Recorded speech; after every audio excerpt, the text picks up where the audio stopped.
Segala yang baik lari. Sebab kita sudah atmosfernya atmosfer buruk. Kalau wadahnya kotor, meskipun diisi hal-hal baik, hal-hal putih, hal-hal positif, ya nanti yang jernih yang kita masukkan akan jadi kotor juga. Kenapa? Wadahnya kotor. Kalau batinmu masih penuh.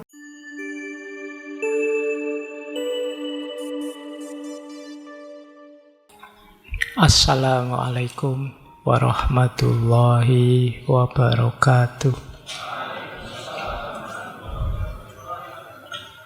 Bismillah, mari kita lanjutkan lagi ngaji kita. Kita mulai ya. Yang pertama, ngelmu itu harus disertai laku. Sepanjang kita belajar, ayo kita ada tirakatnya.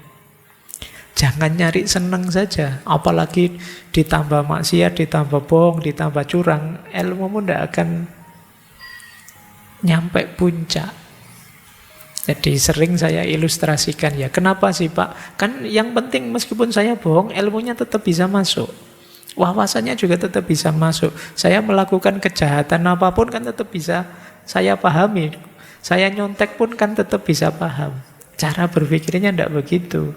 Cara berpikirnya adalah ilmu yang mau masuk itu kan masuk dalam dirimu. Jadi diri kita ini wadahnya. Jadi diri kita ini akan nanti ditempati ilmu. Ini logika wadah dan isi dalam filsafat Jawa. Loh, kalau wadahnya kotor, meskipun diisi hal-hal baik, hal-hal putih, hal-hal positif, ya nanti yang jernih yang kita masukkan akan jadi kotor juga. Kenapa? Wadahnya kotor. Kalau batinmu masih penuh kesombongan, dapat ilmu masuk. Loh, ilmu ini akan jadi kendaraan untukmu jadi orang sombong. Kalau kamu penuh kedengkian, ya ilmu ini akan jadi alatmu mendengki orang. Itulah kenapa ilmu kuwi harus plus laku. Laku pembersihan diri, kalau dalam bahasa agama tazkiyatun nafas.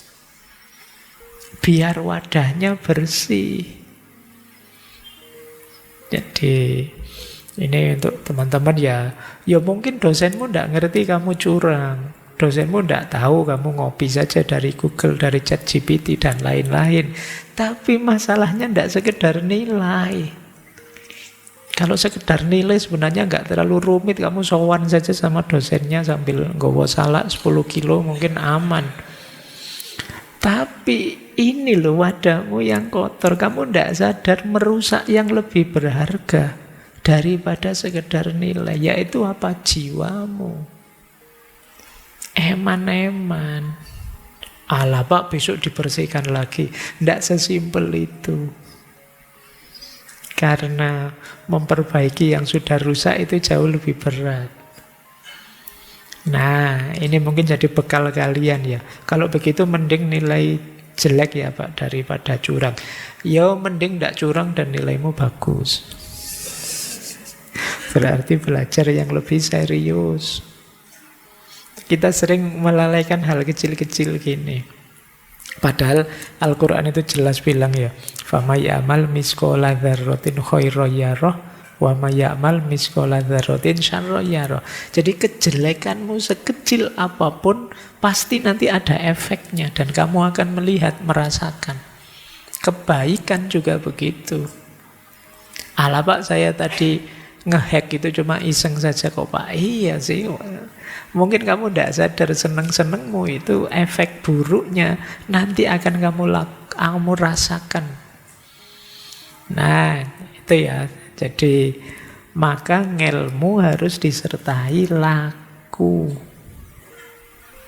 Itu makna pertama. Makna kedua, ngelmu kelakone kanthi laku ya tentu saja jangan cuma berhenti di pengetahuan. Wujudkan dalam amalan, dalam tindakan, dalam perbuatan. Jangan sekedar ceramah tentang kejujuran, jujurlah. Jangan sekedar menasehati tentang keberanian, kamu sendiri harus berani. Itu ngelmu, kelakone kanthi laku. Jangan ngeritik orang saja, mbok yo yang kritis, mbok yo yang jeli dan lain sebagainya. Kamu sendiri jadilah orang yang kritis. Itu ngelmu, kelakone kanthi laku. Nah, kalau sudah bisa menghidupkan ini, ya nanti kalau dalam filosofi Jawa kamu akan menjelma jadi seorang yang jernih visinya, jernih pandangannya. Ngerti sebelum diberitahu, weruh sadurunge winarah. Itulah cirinya orang yang waskita. Nah, ini bahasa saya, ini konteksnya filsafat sejarah tadi yang spekulatif futuristik. Saya lanjutkan. Nah, sekarang kita masuk ke sini dulu. Kita bicara teorinya dulu, terus masuk ke serat-seratnya. Siklus zaman itu seperti apa? Versinya beliau Ronggowarsito. Zaman itu akan terus berputar. Dari zaman Kolotida, kemudian jadi Kolobendu, dan pada akhirnya masuk ke Kolosuba.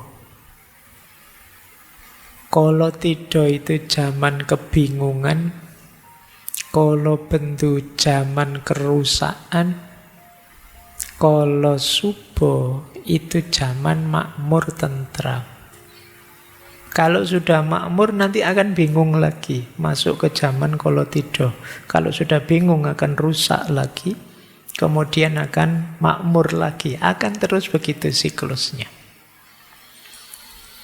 Sekarang kita lihat ya, kita awali dari Kolotida. Kolo itu artinya waktu, tido itu artinya keraguan-raguan, ketidakpastian. Sebelum zaman Kolotida kan tadi zaman Kolosuba. Kolosuba itu zaman stabil, zaman mapan. Jadi setelah mapan itu biasanya muncul ini, Kolotida ini.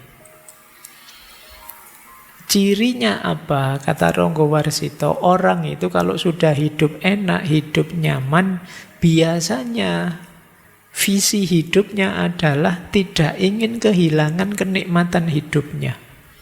Tidak ingin kehilangan kesenangannya. Akhirnya apa? Jadi egois. Tidak mau disentuh, tidak mau diganggu. Saya sudah enak ini, jangan disenggol-senggol. Tumbuh jadi egois. Di sini diawali zaman Kolotida. Jadi orang ingin enaknya sendiri, ingin menang terus, ingin senang terus. Dia akan resisten, dia akan marah, dia akan baper kalau merasa kesenangan, kenyamanannya diusik. Ini cirinya zaman Kolotida sudah. Semakin banyak orang egois dan baperan, nah itu ciri-ciri, berarti ini memang zaman Kolotida. Tersinggungan, ndak terimoan. Nah itu berarti dia merasa kenyamanannya diusik. Nah efek jauhnya apa? Orang jadi nafsi-nafsi, individualis.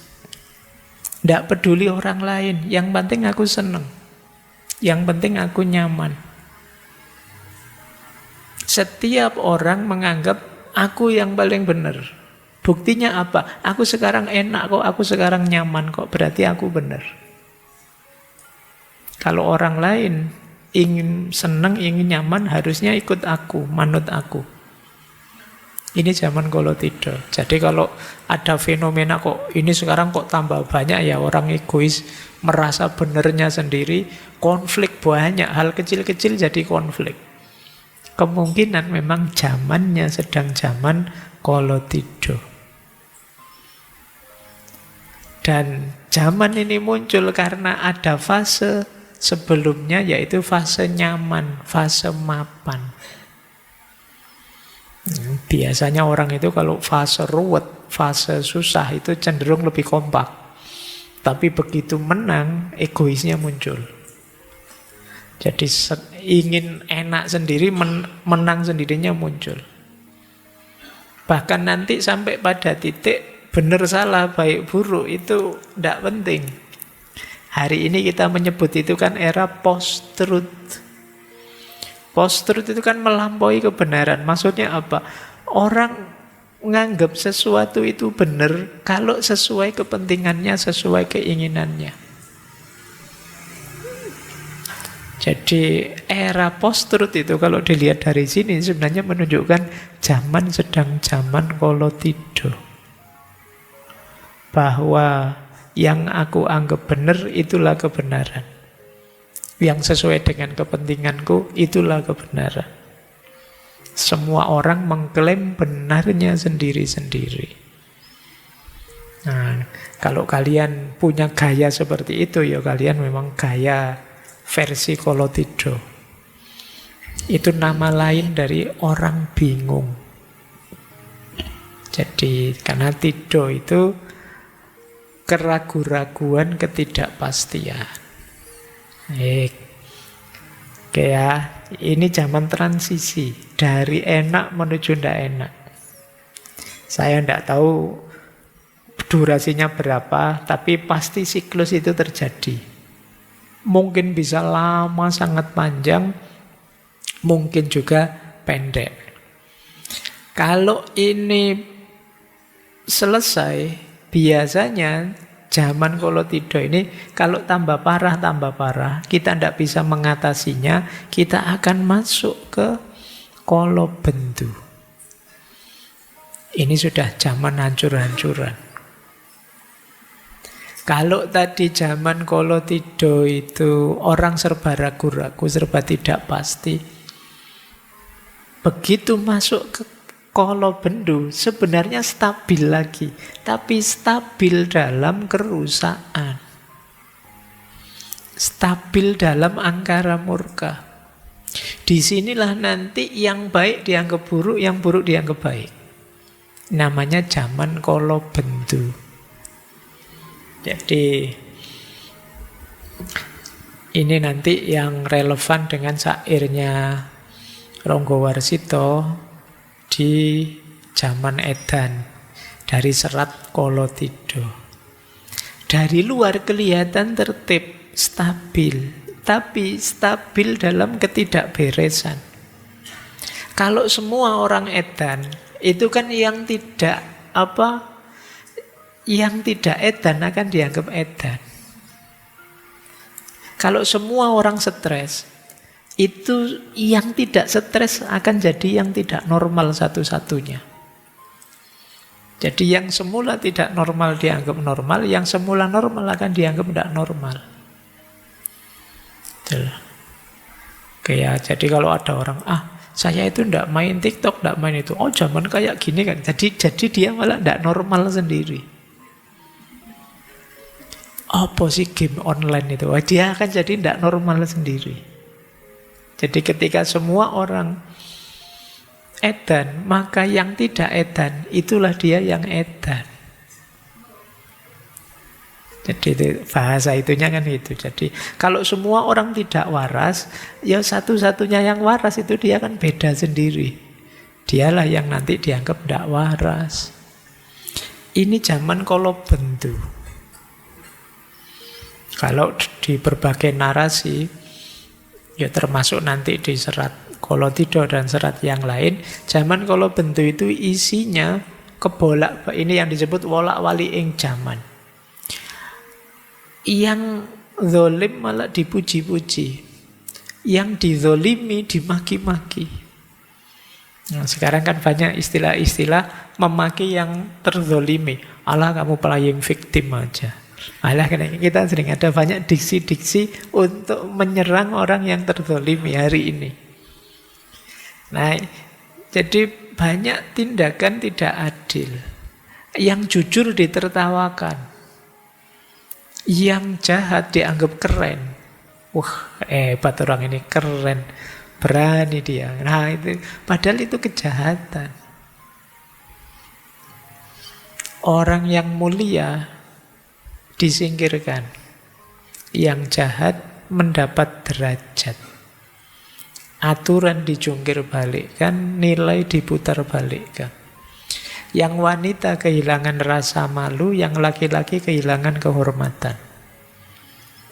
Ini kalau bentuk. Bapak lupa sama anaknya, anak melawan orang tuanya, saudara tawuran dengan saudara, keluarga saling menyakiti, murid melawan gurunya, yang besar sombong, yang kecil tidak tahu diri. Dan ini semua normal di zaman kala bendu. Nah, simbolnya apa? Kembang seruni. Kembang seruni itu kependekan dari seru dan berani. Barang siapa suaranya keras dan berani, dia akan menang. Punya pengaruh besar. Entah dia orang pinter ataupun tidak pinter, yang penting berani teriak-teriak, berani tampil, maka dia akan punya pengaruh. Ini cirinya zaman kala bendu. Ketika yang negatif-negatif, yang rusak-rusak dianggap normal. Dalam kitab Paniti Sastro terdapat ajaran dan peringatan. Di zaman yang penuh bencana, orang bijaksana justru kalah dan di belakang. Jadi ternyata di kitab-kitab kuno juga ada isyarat bahwa memang kalau orang-orang bijaksana, orang pinter, orang yang sadar, ya di zaman edan justru dia akan terpinggirkan. Karena rumusnya seperti tadi, yang tidak edan akan dianggap edan, karena semua orang sudah edan. Demikian kalau diperhatikan, apa gunanya kita percaya pada berita-berita kosong? Justru semakin menyakitkan hati. Jadi sudahlah, tidak usah terlalu terpengaruh oleh berita-berita yang tidak penting, tidak perlu. Kata beliau, lebih baik nulis saja cerita-cerita kuno, teladan. Kenapa? Karena cerita tadi dapat digunakan sebagai teladan untuk pertimbangan baik dan buruk. Tentunya banyak juga cerita yang menjadi contoh tentang masalah-masalah kehidupan, hingga sampai akhirnya pada Tuhan, penerimaan, tawakal, menyadari takdir Tuhan. Siapa tahu mendapat anugerah mengalami hal yang luar biasa. Ini bisa kalian jadikan rumus ya. Kalau zaman sudah buruk sama sekali, buntu, sudahlah tarik diri dari keramaian berita yang tidak penting, tidak perlu. Tenangkan dirimu, selami. Kalau beliau nulis, kalau kamu kan saya tidak yakin. Ya baca-bacalah buku-buku, baca-baca yang penting-penting. Ya. Untuk apa? Menajamkan diri, mendekat pada Tuhan. Siapa tahu mendaji jalan ridhonya Tuhan, kata beliau, terus kita mengalami hal-hal luar biasa. Nah, ya seperti yang saya sebut tadi, ya antara lain mendapat informasi yang jauh lebih akurat di level kewaskitoan. Jadi caranya begitu, karena siapakah kita melawan semua orang yang sedang gila. Ayo kita waras biar tidak terlalu terpengaruh, ayo beraktivitas yang positif saja. Kenapa begitu? Ini loh intinya. Jadi amenangi zaman edan, ini tak baca Jawanya karena terkenal sekali. Ewuh oyo ing pambudi, melu edan nora tahan, yen tan melu anglakoni, boya kaduman melek, kaliren wekasanipun. Dilalah kersane Allah, bekjo-bekjone wong kang lali, luwih bekjo kang eling lan waspada. Jadi menghadapi zaman edan, keadaan menjadi serba sulit. Ikut edan kok ndak kuat. Ndak betah saya Pak mau edan kayak orang-orang. Dengan santainya bikin hoax, dengan santainya saling memaki, ndak kuat saya. Tapi kalau tidak ikut edan, tidak dapat bagian. Gitu loh, ndak dianggap gaul, ndak dianggap masa kini, ndak dianggap orang hari ini. Akhirnya tersingkir, bukan kita. Pada akhirnya terus kelaparan. Tapi apapun yang terjadi sudah dinas oleh Allah, menjadi sunatullah, keinginannya Allah. Betapapun senangnya orang yang lupa diri, tetap lebih bahagia orang yang eling lan waspada. Jadi senikmat apapun kalian dalam kondisi lupa, tetap lebih nikmat ketika kalian sadar dan waspada. Apa sih enaknya orang lupa? Wong lupa itu kan tidak sadar diri. Menganggapnya nikmat mungkin saja itu bukan nikmat. Menganggapnya enak mungkin saja bukan hal yang menyenangkan. Wong itu sedang lupa. Maka senikmat-nikmatnya orang lupa tetap lebih nikmat orang eling lan waspada. Kalian puasa, lupa terus makan, enak ndak? Wong ya lupa, begitu sadar apa? Menyesal. Nah, jadi padahal tadi merasa enak, wah makanannya kok lezat. Begitu, loh iya ternyata aku ini puasa. Begitu sadar kalian nyesel. Iya ya ngapain? Itu seenak-enaknya. Itu kan enak, wong puasa dapat bonus makan. Tapi karena dalam kondisi lupa jadi tidak enak. Setelahnya kamu menyesal. Ya contoh sederhana kalian nyontek tadi loh. Enak kan? Bisa tugas beres, terus nilainya bagus. Tapi begitu nanti kalian eling, iya ya kok aku curang gitu ya. Hasilnya menyesal. Jadi dan kondisi jiwa yang kalau dalam istilahnya Imam Ghazali kan ada yang lawamah, ada yang mulhamah. Orang lupa itu yang kondisi jiwanya lawamah ini. Ada juga yang amarah bahkan. Lawamah itu dalam dirinya ada pertarungan baik dan buruk, tapi yang menang selalu yang buruk. Akhirnya kamu menyesal. Kadang-kadang juga mulhama. Mulhama ini masih ada kurang sadarnya juga. Karena mulhama itu pilihannya selalu kebaikan, tapi belum nyampe yang tertinggi mutmainah. Karena kadang-kadang nyesel juga. Ya misalnya apalah, kalian berdua sama pacarmu misalnya mau nyebrang, mau pegang tangannya. Anda boleh, bukan muhrimnya. Terus kamu tidak jadi pegang, mau pegang lagi Anda jadi. Ya kamu benar pilihanmu, memang tidak boleh, bukan muhrimnya. Tapi begitu sampai rumah, eman-eman ya tadi. Mbok coba tak pegang lah, ya lumayan ya tadi maksudnya. Ini masih pilihanmu benar, tapi masih ada menyesalnya. Wah, eman-eman kok ya. Nah, ini masih mulhama, masih golongannya wong kang lali. Nah, kalau bisa ya mutmainah, orang yang eling lan waspada. Senantiasa sadar. Kalau sudah eling lan waspada ya tidak ada menyesalnya. Tidak ada pertarungan dalam dirimu, otomatis milih yang baik. Dan ini jauh lebih menguntungkan, jauh lebih membahagiakan dibandingkan bahagianya orang lupa. Wong orang lupa ya kalau ingat biasanya ya sudah tidak bahagia lagi. Jadi Maka siap-siaplah teman-teman, meskipun semua orang di dunia ini edan, kalau bisa jangan edan.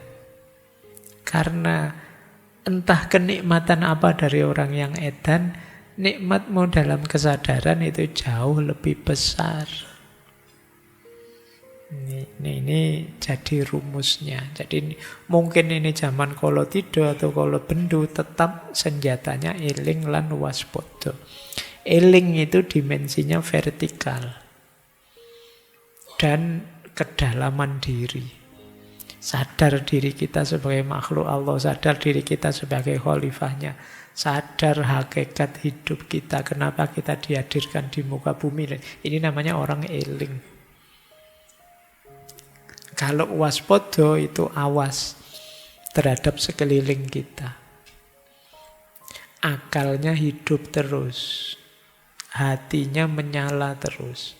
Ini terus kita jadi waspada. Tidak mudah tertipu, tidak mudah tergoda, tidak mudah kejeblos yang salah, yang dosa, dan lain sebagainya. Ini namanya orang yang waspada.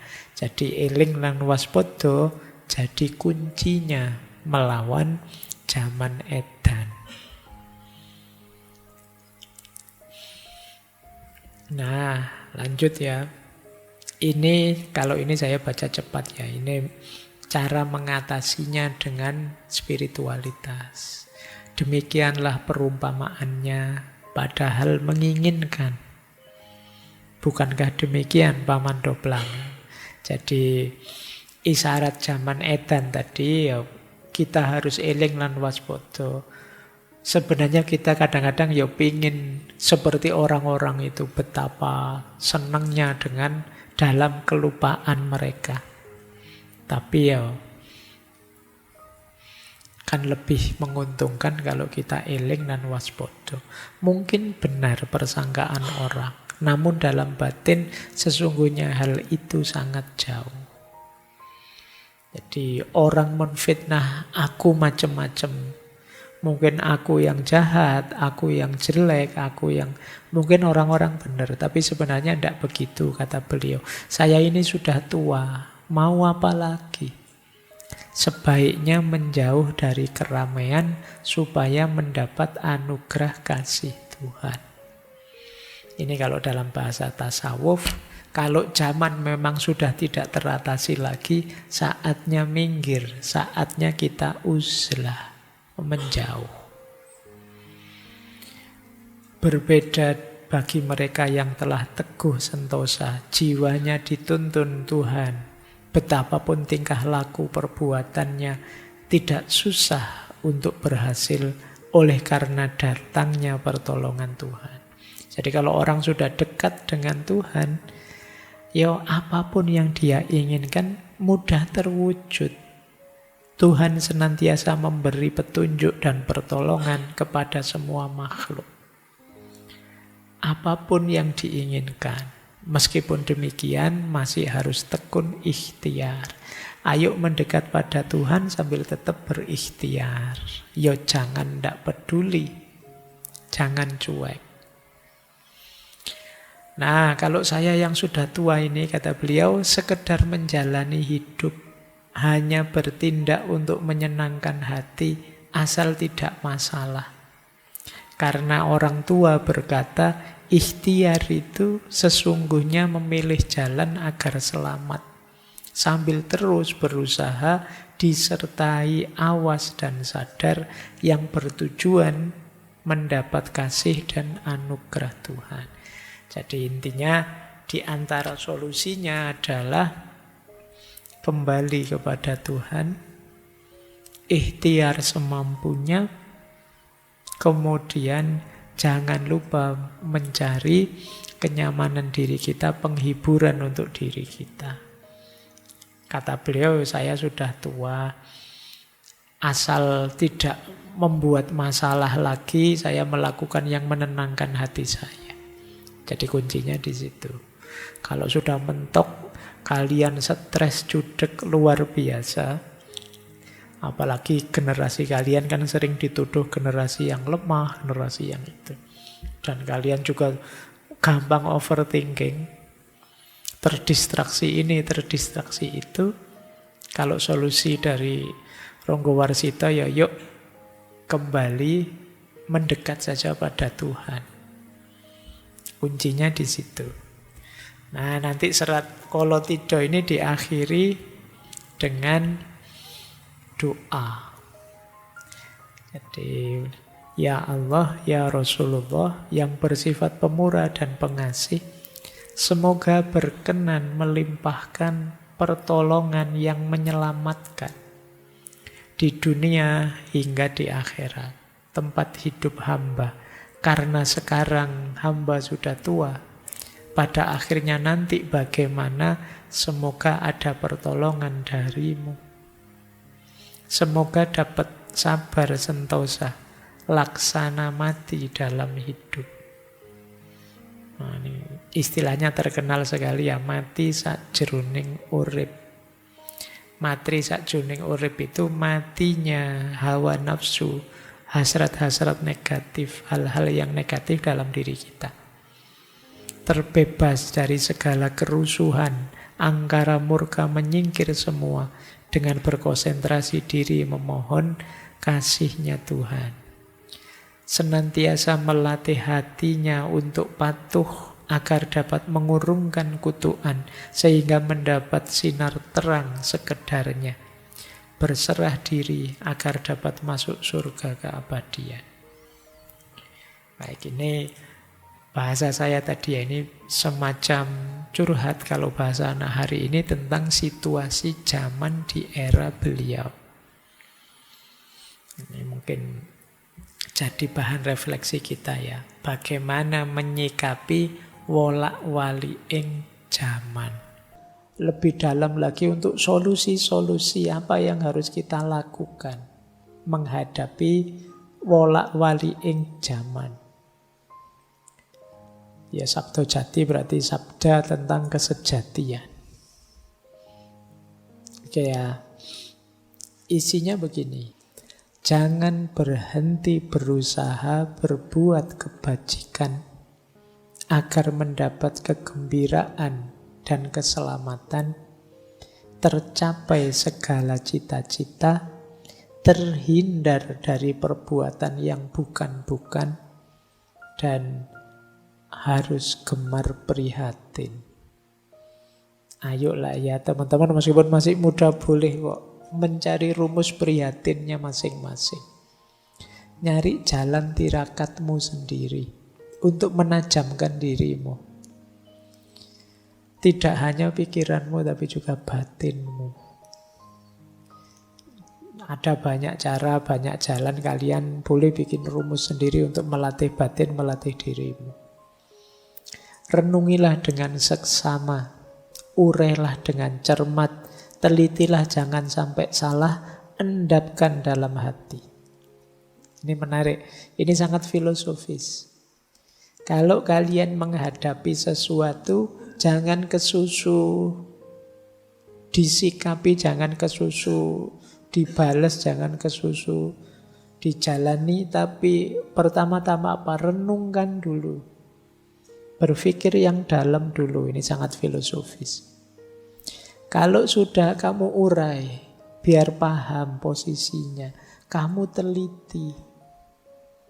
Dan tidak hanya itu, endapkan dalam hati, rasakan. Mengendapkan dalam hati itu berarti kira-kira mantepnya bagaimana, nyamannya bagaimana. Itu namanya diendapkan dalam hati. Disitulah kita bisa mudah menanggapi sesuatu. Jadi berarti yang nomor satu itu memerintahkan kita untuk berbuat baik. Yang nomor dua memerintahkan kita untuk berpikir jernih. Kita lihat bait ketiga. Senantiasa mendambakan anugerah kebaikan, mengendapkan pikiran hingga jernih, mengheningkan hati hingga kosong, meski sebenarnya berisi.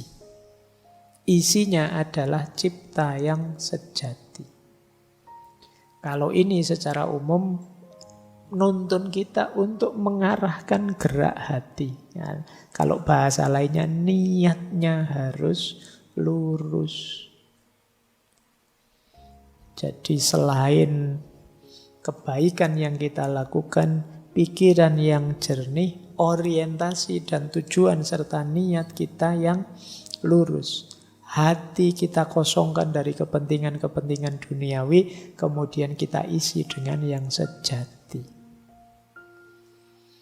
Senjata yang keempat apa? Kesabaran. Jalankan semua itu dengan penuh kesabaran. Sebab jika bergeser akan mengkhawatirkan. Jika kesurupan setan gundul yang menggoda membawa kendi berisi uang banyak. Nah, yang bisa membuat kita kesurupan apa? Setan gundul. Setan gundul itu ya biasanya membawa kantong isinya uang. Nah, jadi orang sudah tirakatan membersihkan hati, membersihkan pikiran, meluruskan niat. Begitu ketemu duit, bisa saja melenceng karena itu godaan paling berat. Yang bisa kesurupan jin lebih gampang, kalau kesurupan duit lebih susah. Setan gundul ambisi untuk nyari duit, kata Ronggo Warsito. Makanya hati-hati dengan setan gundul itu. Kan kita selama ini ada prinsip UUD, sopo-po ujung-ujungnya duit. Dengan uang apa sih yang tidak selesai?